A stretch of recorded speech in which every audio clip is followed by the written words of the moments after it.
Count Magnus by M.R. James. Read by Wayward Python.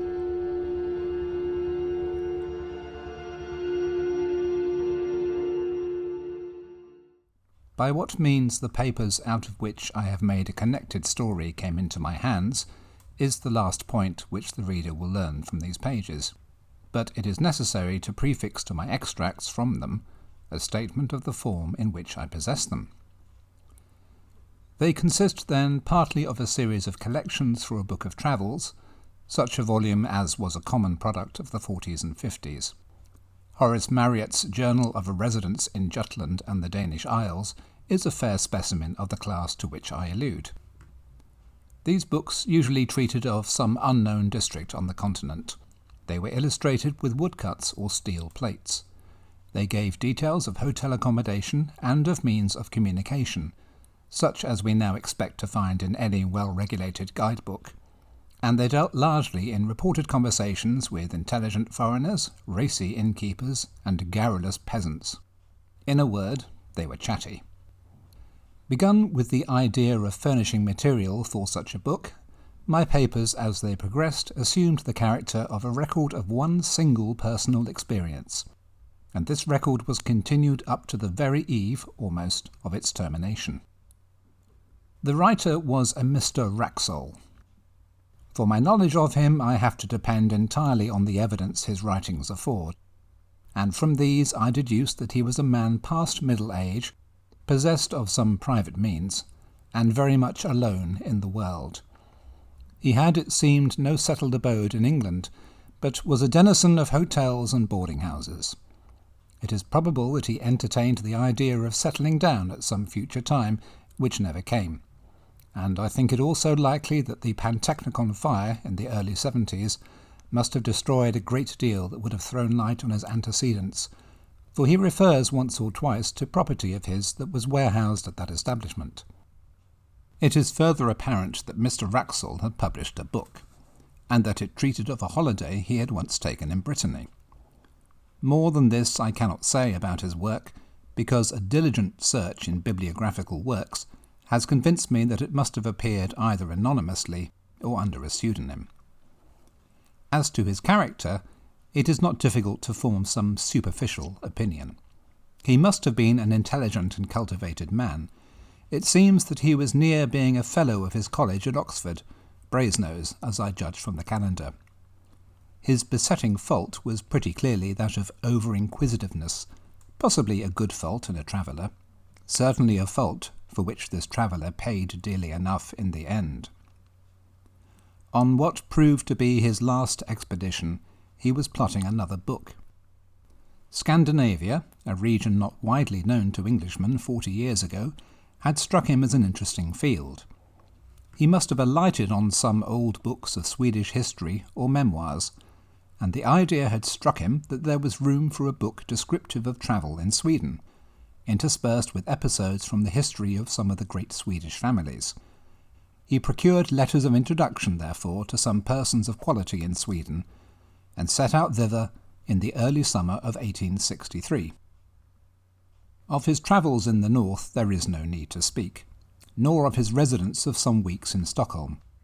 I need only mention that some savant resident there put him on the track of an important collection of family papers belonging to the proprietors of an ancient manor house in Västergotland, and obtained for him permission to examine them. The manor house, or herrgård, in question is to be called Råbäck, though that is not its name. It is one of the best buildings of its kind in all the country, and the picture of it in Darlingsberg's Swedish Antiquary et Moderna, engraved in 1694, shows it very much as the tourist may see it today. It was built soon after 1600, and is, roughly speaking, very much like an English house of that period in respect of material, red brick with stone facings, and style. The man who built it was a scion of the great house of de la Gaudy, and his descendants possess it still. De la Gaudy is the name by which I will designate them when mention of them becomes necessary.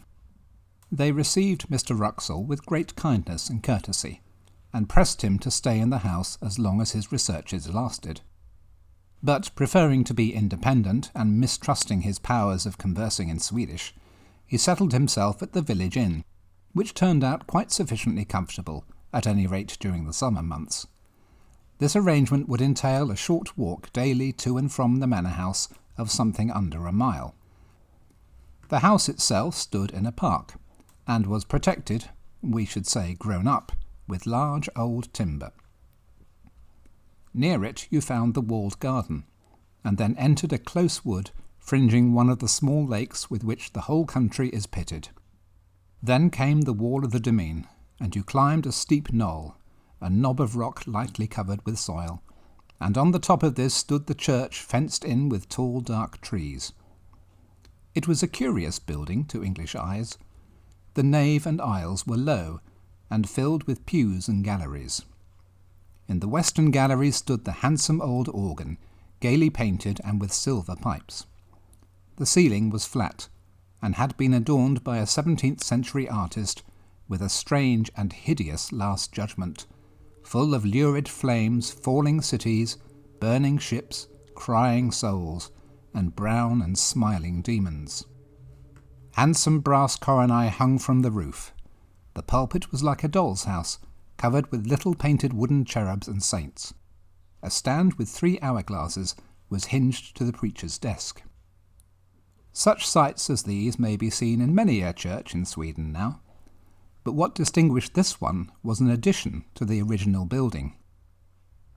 At the eastern end of the north aisle, the builder of the manor house had erected a mausoleum for himself and his family. It was a largish 8-sided building, lighted by a series of oval windows, and it had a domed roof topped by a kind of pumpkin-shaped object rising into a spire, a form in which Swedish architects greatly delighted.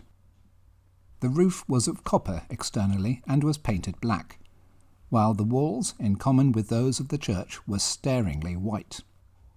To this mausoleum there was no access from the church.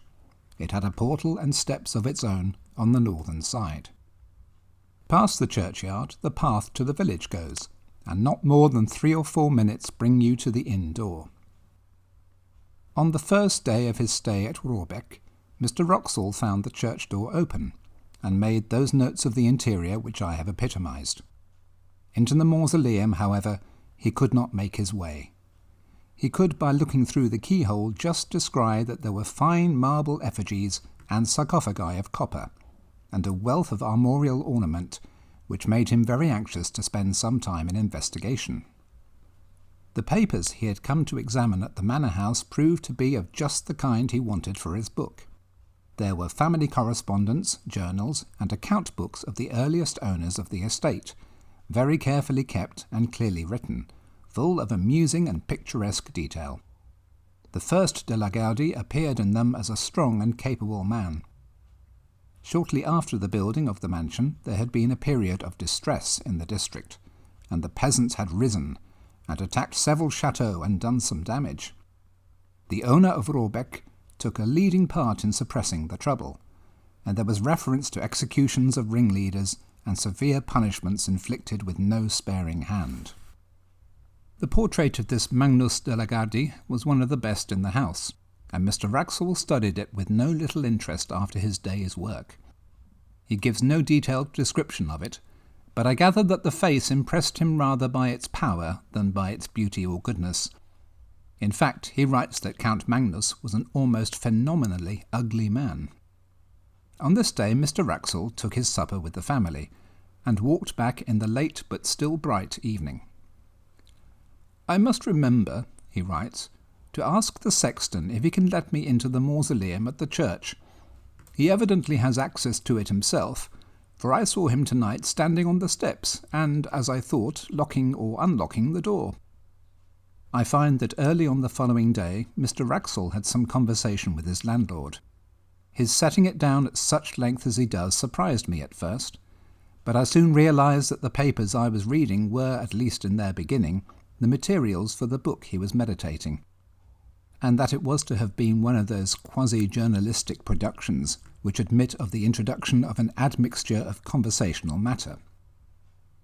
His object, he says, was to find out whether any traditions of Count Magnus de la Gaudy lingered on in the scenes of that gentleman's activity, and whether the popular estimate of him were favourable or not.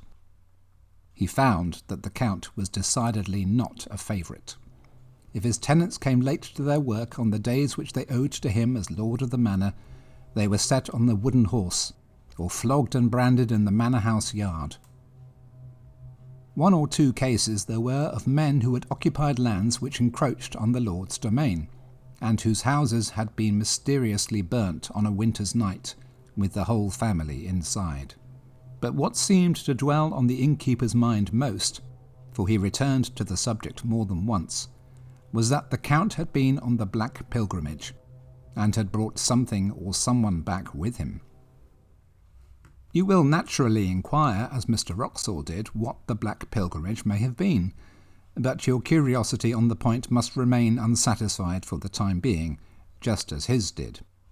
The landlord was evidently unwilling to give a full answer, or indeed any answer, on the point, and being called out for a moment trotted out with obvious alacrity, only putting his head in at the door a few minutes afterwards to say that he was called away to Skara, and should not be back till evening. So Mr. Wraxall had to go unsatisfied to his day's work at the manor house. The papers on which he was just then engaged soon put his thoughts into another channel, for he had to occupy himself with glancing over the correspondence between Sophia Albertina in Stockholm and her married cousin Ulrika Leonora at Råbäck in the years 1705 to 1710. The letters were of exceptional interest from the light they threw upon the culture of that period in Sweden, as anyone can testify who has read the full edition of them in the publications of the Swedish Historical Manuscripts Commission. In the afternoon he had done with these, and after returning the boxes in which they were kept to their places on the shelf, he proceeded, very naturally, to take down some of the volumes nearest to them, in order to determine which of them had best be his principal subject of investigation next day. The shelf he had hit upon was occupied mostly by a collection of account books, in the writing of the first Count Magnus. But one among them was not an account book, but a book of alchemical and other tracts in another 16th century hand. Not being very familiar with alchemical literature, Mr. Wraxall spends much space which he might have spared in setting out the names and beginnings of the various treatises. The Book of the Phoenix, Book of the 30 Words, Book of the Toad, Book of Miriam, Turba Philosophorum, and so forth. And then he announces with a good deal of circumstance his delight at finding, on a leaf originally left blank near the middle of the book, some writing of Count Magnus himself, headed Liber Nigrae Peregrinationis. It is true that only a few lines were written, but there was quite enough to show that the landlord had that morning been referring to a belief at least as old as the time of Count Magnus, and probably shared with him. This is the English of what was written.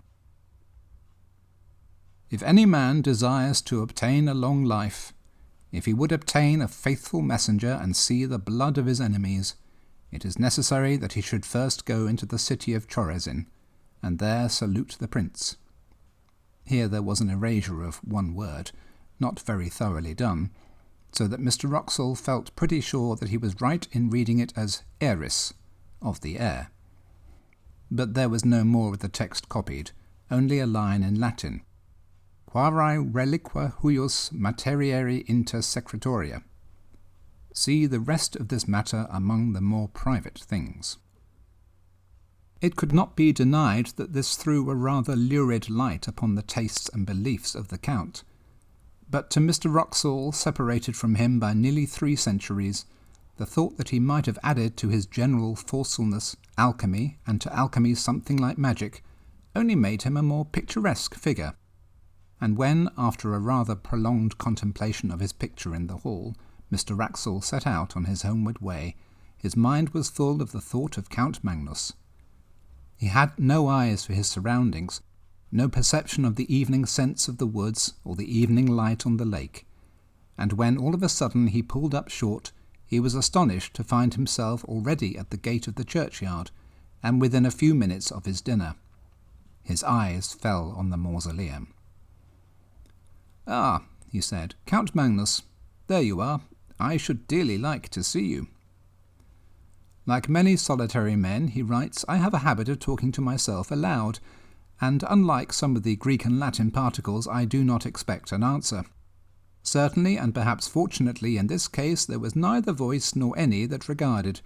Only the woman, who I suppose was cleaning up the church, dropped some metallic object on the floor, whose clang startled me.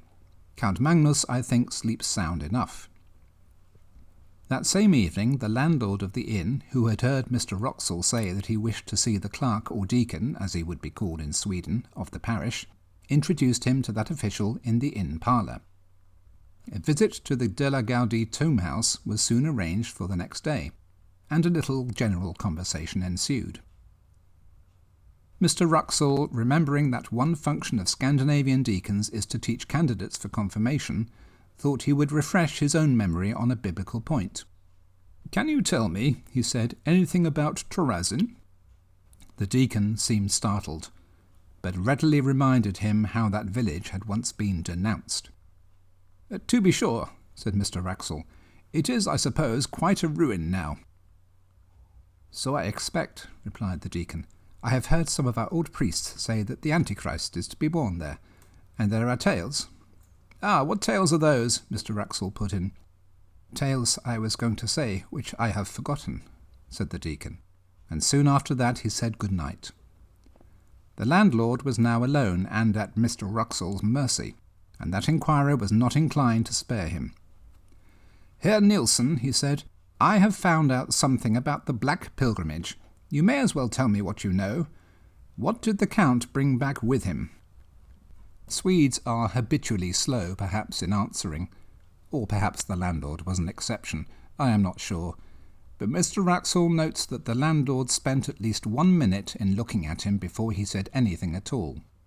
Then he came up close to his guest, and with a good deal of effort he spoke. "Mr. Wraxall, I can tell you this one little tale, and no more, not any more. You must not ask anything when I have done. In my grandfather's time, that is 92 years ago, there were 2 men who said, 'The Count is dead, we do not care for him. We will go tonight and have a free hunt in his wood, the long wood on the hill that you have seen behind Råbäck.' Well, those that heard them say this, they said, 'No, do not go. We are sure you will meet with persons walking who should not be walking. They should be resting, not walking.' These men laughed. There were no forest men to keep the wood because no one wished to live there. The family were not here at the house. These men could do what they wished. Very well. They go to the wood that night. My grandfather was sitting here in this room. It was the summer, and a light night. With the window open he could see out to the wood and hear. So he sat there, and 2 or 3 men with him, and they listened. At first they hear nothing at all. Then they hear someone. You know how far away it is.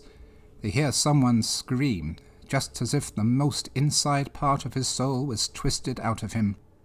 All of them in the room caught hold of each other, and they sat so for 3/4 of an hour. Then they hear someone else, only about 300 else off. They hear him laugh out loud.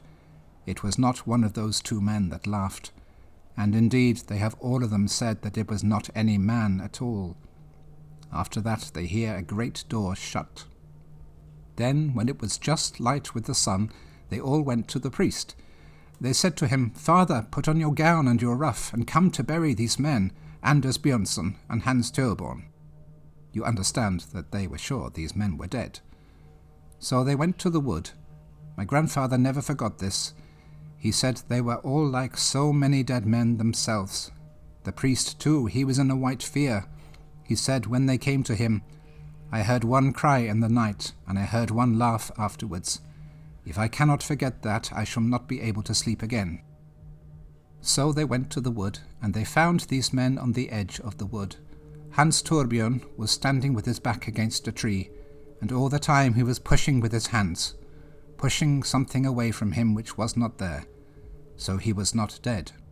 And they led him away and took him to the house at Nyköping, and he died before the winter. But he went on pushing with his hands. Also Anders Björnsson was there, but he was dead. And I tell you this about Anders Björnsson. that he was once a beautiful man, but now his face was not there, because the flesh of it was sucked away off the bones. You understand that? My grandfather did not forget that.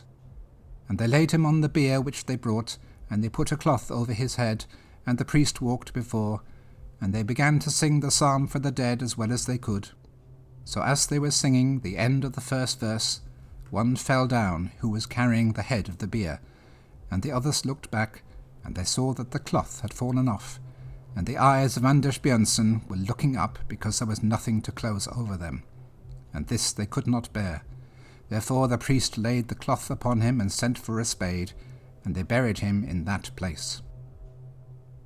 The next day Mr. Wraxall records that the deacon called for him soon after his breakfast, and took him to the Church and Mausoleum.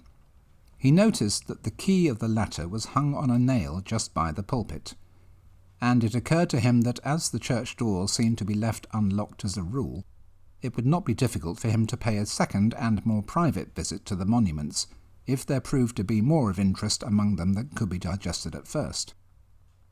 The building, when he entered it, he found not unimposing. The monuments, mostly large erections of the 17th and 18th centuries, were dignified if luxuriant, and the epitaphs and heraldry were copious. The central space of the domed room was occupied by 3 copper sarcophagi, covered with finely engraved ornament. 2 of them had, as is commonly the case in Denmark and Sweden, a large metal crucifix on the lid. The third, that of Count Magnus as it appeared, had instead of that a full-length effigy engraved upon it, and round the edge were several bands of similar ornament representing various scenes.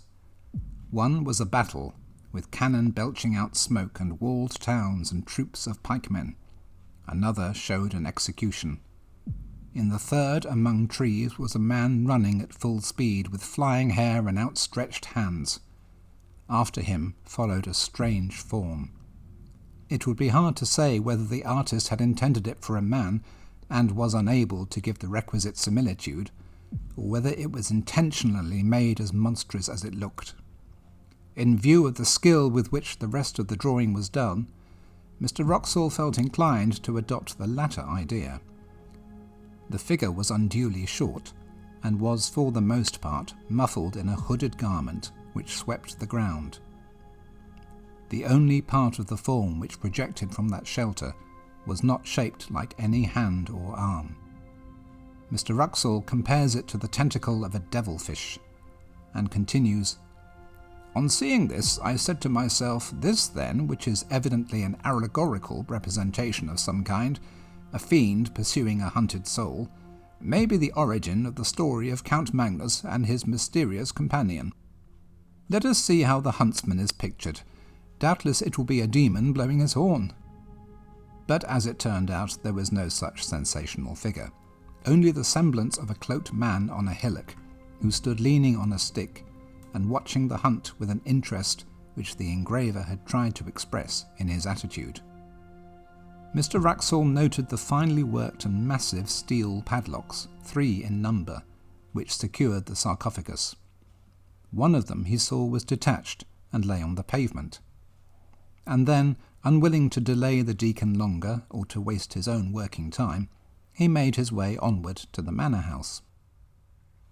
"It is curious," he notes, "on how retracing a familiar path one's thoughts engross one to the absolute exclusion of surrounding objects. Tonight, for the second time, I had entirely failed to notice where I was going. I had planned a private visit to the tomb house to copy the epitaphs, when I suddenly, as it were, awoke to consciousness, and found myself, as before, turning in at the churchyard gate, and I believe singing or chanting some words, as, 'Are you awake, Count Magnus? Are you asleep, Count Magnus?' and then something more which I have failed to recollect. It seemed to me that I must have been behaving in this nonsensical way for some time." He found the key of the mausoleum where he had expected to find it, and copied the greater part of what he wanted. In fact, he stayed until the light began to fail him. "I must have been wrong," he writes, "in saying that one of the padlocks of my count's sarcophagus was unfastened. I see tonight that 2 are loose. I picked both up and laid them carefully on the window ledge, after trying unsuccessfully to close them. The remaining one is still firm, and though I take it to be a spring lock, I cannot guess how it is opened. Had I succeeded in undoing it, I am almost afraid I should have taken the liberty of opening the sarcophagus. It is strange, the interest I feel in the personality of this, I fear, somewhat ferocious and grim old noble. The day following was, as it turned out, the last of Mr. Wraxall's stay at Råbäck. He received letters connected with certain investments which made it desirable that he should return to England. His work among the papers was practically done, and travelling was slow. He decided therefore to make his farewells, put some finishing touches to his notes, and be off. These finishing touches and farewells, as it turned out, took more time than he had expected. The hospitable family insisted on his staying to dine with them. They dined at 3, and it was verging on 6:30 before he was outside the iron gates of Råbäck. He dwelt on every step of his walk by the lake, determined to saturate himself, now that he trod it for the last time, in the sentiment of the place and hour. And when he reached the summit of the churchyard knoll, he lingered for many minutes, gazing at the limitless prospect of woods near and distant, all dark beneath a sky of liquid green. When at last he turned to go, the thought struck him that surely he must bid farewell to Count Magnus, as well as the rest of the de la Gaudies. The church was but 20 yards away, and he knew where the key of the mausoleum hung. It was not long before he was standing over the great copper coffin, and, as usual, talking to himself aloud. "You may have been a bit of a rascal in your time, Magnus," he was saying, "but for all that I should like to see you, or rather—" Just at that instant, he says, I felt a blow on my foot. Hastily enough I drew it back, and something fell on the pavement with a clash. It was the third, the last of 3 padlocks which had fastened the sarcophagus. I stooped to pick it up, and heaven is my witness that I am writing only the bare truth. Before I had raised myself, there was a sound of metal hinges creaking, and I distinctly saw the lid shifting upwards. I may have behaved like a coward, but I could not for my life stay for 1 moment. I was outside that dreadful building in less time than I can write, almost as quickly as I could have said the words. And what frightens me yet more, I could not turn the key in the lock. As I sit here in my room noting these facts, I ask myself, it was not 20 minutes ago, whether that noise of creaking metal continued, and I cannot tell whether it did or not. I only know that there was something more than I have written that alarmed me, but whether it was sound or sight I am not able to remember. What is this that I have done? Poor Mr. Wraxall. He set out on his journey to England the next day, as he had planned, and he reached England in safety. And yet, as I gather from his changed hand and inconsequent jottings, a broken man. One of several small notebooks that have come to me with his papers gives not a key to, but an inkling of, his experiences. Much of his journey was made by canal boat, and I find not less than 6 painful attempts to enumerate and describe his fellow passengers. The entries are of this kind. 24. Pastor of village in Skåne. Usual black coat and soft black hat. 25. Commercial traveller from Stockholm going to Trollhättan. Black cloak, brown hat. 26. Man in long black cloak, broad-leafed hat, very old-fashioned. This entry is lined out, and a note added, perhaps identical with number 13, have not yet seen his face. On referring to number 13, I find that he is a Roman priest in a cassock. The net result of the reckoning is always the same. 28 people appear in the enumeration, one being always a man in a long black cloak and broad hat, and another a short figure in dark cloak and hood. On the other hand, it is always noted that only 26 passengers appear at meals, and that the man in the cloak is perhaps absent, and the short figure is certainly absent. On reaching England, it appears that Mr. Wraxall landed at Harwich. and that he resolved at once to put himself out of the reach of some person or persons whom he never specifies, but whom he had evidently come to regard as his pursuers. Accordingly he took a vehicle, it was a closed fly, not trusting the railway, and drove across country to the village of Beauchamp St. Paul. It was about 9 o'clock on a moonlit August night when he neared the place. He was sitting forward and looking out of the window at the fields and thickets. There was little else to be seen, racing past him. Suddenly he came to a crossroad. At the corner 2 figures were standing motionless. Both were in dark cloaks. The taller one wore a hat, the shorter a hood. He had no time to see their faces, nor did they make any motion that he could discern. Yet the horse shied violently and broke into a gallop, and Mr. Wraxall sank back in his seat in something like desperation. He had seen them before. Arrived at Beauchamp St. Paul, he was fortunate enough to find a decent furnished lodging, and for the next 24 hours he lived, comparatively speaking, in peace. His last notes were written on this day. They are too disjointed to be given here in full, but the substance of them is clear enough. He is expecting a visit from his pursuers, how or when he knows not, and his constant cry is, "What has he done?" and "Is there no hope?" Doctors, he knows, would call him mad. Policemen would laugh at him. The parson is away. What can he do but lock his door and cry to God? People still remembered last year at Beauchamp St. Paul how a strange gentleman came one evening in August years back, and how the next morning but one he was found dead. And there was an inquest, and the jury that viewed the body fainted. 7 of them did, and none of them would speak to what they see, and the verdict was visitation of God, and how the people who kept the house moved out the same week and went away from that part. But they do not, I think, know that any glimmer of light has ever been thrown or could be thrown on the mystery. It so happened that last year the little house came into my hands as part of a legacy. It had stood empty since 1863, and there seemed no prospect of letting it. So I had it pulled down, and the papers of which I have given you an abstract were found in a forgotten cupboard under the window in the best bedroom.